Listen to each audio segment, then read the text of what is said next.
I heard a rumor that there is a Republican Party of Virginia. We don't know where it is. I saw Jack Wilson's picture on a milk carton. Have you seen this man? If you have, dial 1-800-800-beeper, and you might find him. Or you can fax something to their fax machine that's been there since 1975 that goes over a POTS line. Those are your options. Joining me now, Rich Anderson. He's running for chairman of the Republican Party of Virginia. So basically, he's running to be chairman of nothing. So it's kind of like the Seinfeld show. And he's with us now. Rich, great to have you with us. Hey, great to have you. Great to be with you, and a great show today, John.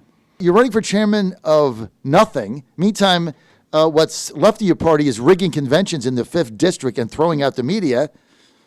But what do you have to say about all this, Rich? Well, the thing that I'm focused on right now is obviously the Republican Party of Virginia, so that we make the rest of our Commonwealth whole for our party.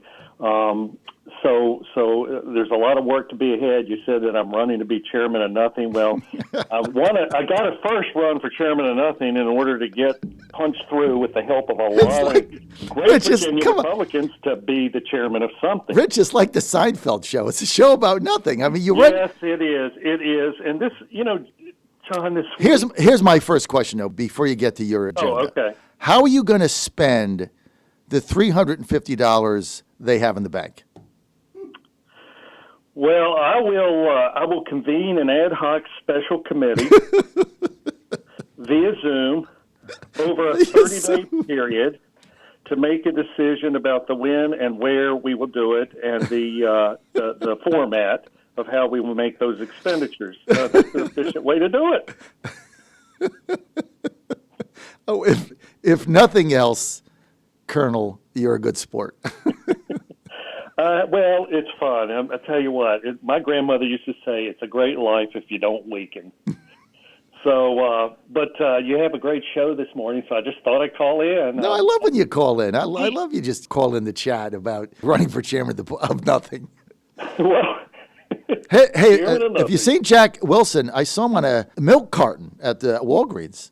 Mm-hmm. Yeah, I mean, have you seen this man? It's said missing for months. Nobody's seen him. Well, I'll tell you what, this was kind of like a lot of weeks here in Virginia of recent days. This was the week that was, because this is a week where God loved both of them, Delegate Dave LaRocque and Senator Chap Peterson, and a great show of bipartisan cooperation, which is sorely missing at the Virginia General Assembly these days. Together crafted out a way forward on all of these unconstitutional shutdowns, and they filed litigation on behalf of one of Dave LaRocque's constituents. So it looks like we're off into the races. So I really tip my hat to those guys for having teamed up to do this, because they are doing what is morally, ethically, and legally correct in my view. So, I was really... I was in the General Assembly for 8 years, John, and I got to know Ralph Northam. He was in the Senate, I was in the House. I remember we did a bill together on protocols for students who sustain concussions in extracurricular athletics. And I got to know him and sincerely liked him. And this was a great week for him. Or this was a great moment with this whole coronavirus challenge to model the best in executive leadership, but instead we've just seen these families and businesses, they've been laboring for months under these unconstitutional orders, these shutdowns, these economic hardships, all done with ill-planned, one-size-fits-all policies. And I just think that now, because of the practical actions that he has taken or not taken over the last week, he's in effect permitted people to go with impunity into public places, shoulder to shoulder, face to face, flaunt his stay-at-home orders. And what that has in effect done, it's reopened our Commonwealth, and it's in reality rescinded the executive orders. So I do think that I want to double down on what I have said before. Now is the time for Virginians to exercise peaceful and nonviolent civil disobedience.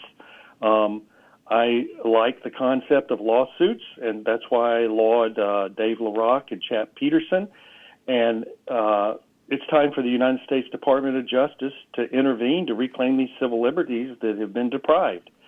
So I look ahead to the Republican Party of Virginia state convention on a to-be-determined location, on a to-be-determined date, under to-be-determined rules. I mean, you can't make this stuff up, guys. You can't make this up. Okay, here's Rich Anderson.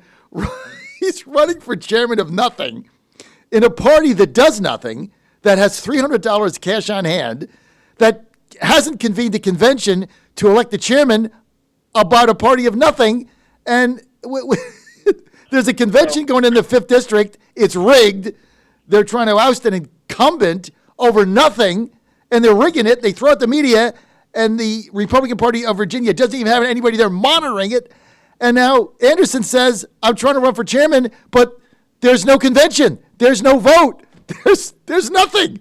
Correct. There's no party. There's no convention. There's nothing. Not only are you running for the chairman of nothing, there's no party. There's no convention to be nothing. This is the most you can't make this up. Folks, you cannot make this up. Well, looking ahead, John, here's what the plan is for your listeners. Oh my God! Do you really have a plan, Rich? I mean, I would love to hear a plan. Well, John, let me just finish this thought about the convention. The convention, we'll hear probably at the end of the month about the when and where. There is an ad hoc group, and I know we're chuckling about it, but at least they have answered the call, and they are trying to determine this.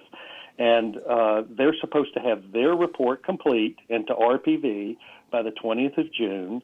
And by the 27th, there is a tentative state central committee that's been called, and they will make that final determination. What my hope is, my hope is that we will go outside of Richmond, because I think that there is a governor and a mayor of Richmond who may tinker with our convention. They have the capability to do that because they have their fingers on the levers of power. And I think we need to go to another location outside of Richmond, but centrally located. And I believe that we need to do it. I would prefer to do it in July, certainly no later than August. Go to Greenbrier in West Virginia. Just go to Greenbrier. I've heard that talk. Or go to Hollywood Casino and Park, Hollywood Park in just outside of Leesburg. You know, that casino that's 30 miles outside of Leesburg. Go there. True. Go to West Virginia. Have a damn convention. Be bold. Hey, John, we've got $350 to pay for the convention, so we can live in high style. I just can't believe you have okay. So the state now. I'm sorry, Rich. I can't even take State Central seriously. Okay, after the debacle. I was on a Zoom call on Saturday. I'm so glad you called in. This is like impromptu radio. It totally is. I'm really getting to like Rich Anderson because he just like calls up and, you know, we just banter and he's party of nothing. So I'm on this Zoom call, right? So there's a state central meeting and it's about, you know, the fact that they rigged the convention the 5th. There's a petition filed that Denver's people filed. There's only one voting location. It's the biggest. It's bigger. The district is bigger. You can't make this stuff up. The district is bigger than New Jersey. It's 10,000 square miles, right? One end to the other is 4 hours, right? So they have one location for the drive-by voting, and it's 15 minutes from Bob Good's house. So if you're in Denver's base, it's a 7-hour round trip to get there. And then you have to get there by a certain time or they throw out your vote. So basically, let's say you are driving 4 hours to get there and you make the bad decision of stopping at McDonald's to pee, whereas you go in the car line and to get, a cup of coffee or soda, and the line takes too long and you drive 4 hours and you're 20 minutes late or 10 minutes late. The credentials committee, if they know you're for Denver, they throw out your vote because there's no oversight. So there was a petition to add another location right in the middle of this district, right? So it's a call on Zoom. So I go on the call. It's supposed to start at 2 o'clock. Oh, my God. Guys, it's supposed to start at 2. First of all, it starts at 2:50. So here it is Saturday afternoon. You're on the call for 50 minutes before it starts. So they're 50 minutes late. And then, of course, they go through this, and then they go through the votes, and there's motions, and it's like Zoom-orama. And then the petition gets voted down by all the people in the Southwest. And so there's one location to vote on Saturday. They throw out the media. That's the first thing they do. They throw the media out, and then it's 15 minutes from Bob Good's house. So some people have to drive 8 hours round trip to put an envelope in a box. Is that the way you grow the party, Rich? I mean, Well, I tell you what, you don't grow the party through all this infighting, and that's going to be the first major challenge that I'm going to have to tackle, is to bring the party together. I think I got the temperament for it, and we shall see if I've given the opportunity. But I like you, Rich. I really do. There's I like you. the state of affairs today in the great Commonwealth of Virginia. I think you should be bold. You're always bold, right? I mean, you called for leadership. Just call for the convention to be held in Greenbrier. And I think people say, oh, you got to hold it in Virginia. What message does it send? It sends the right message. We want Wexit. We want to get out of here. Like, Exactly. If you're not going to let us hold a convention, screw you. We'll go to the Greenbrier, charge a fee. Everybody go. Place will be packed. I mean, you'll have like the biggest turnout ever. You get all kinds of people there, and you have a convention. And then you can run for chairman of nothing and win. But they do have new beepers. New beepers. You can hand out the beepers. An RPV beeper, huh? They got beepers, and they've got the other thing they have is right near them, they have a payphone. So they got things going. They got fax machine. They have a Mr. Coffee that's been there that they got at a garage sale in 89. That finally broke. So they went out, they bought another one at a flea market. So they're rolling. They're rolling. They got coffee makers. They got beepers. They're just, it's a rocking place, baby. But they can still rig a convention. They're good at that. As we grow the party, the Zoom call. Were you on that, Rich? I was on and off because I was because you have a life. Other activity. Because you have a life. Well, Rich Anderson, it's out of the bag, Rich. You're done now. We have exposed you that you have a life. I have a semi-life. Rich Anderson has a life. If I prevail at this state convention, because whoever it is going to have a need to do a Herculean lift to move this party. Oh God, you cannot make this stuff up. You really can't, Rich Anderson. Yeah. You know what? God love you, Rich. I mean, God love the fact that you want to do this. I commend you for it. I really do. When I first made the decision, I can't even tell you how many hundreds of emails I received from my friends in and out of state, in and out of politics, saying, "Have you lost your flipping marbles?" Rich Anderson reigned to be the chairman of the party of nothing. But I want to go to the Greenbrier. I love that idea. Let's go to the Greenbrier. Let's do it. All right, I got to roll. Had a great conversation with Rich Anderson. Just calls in off the street.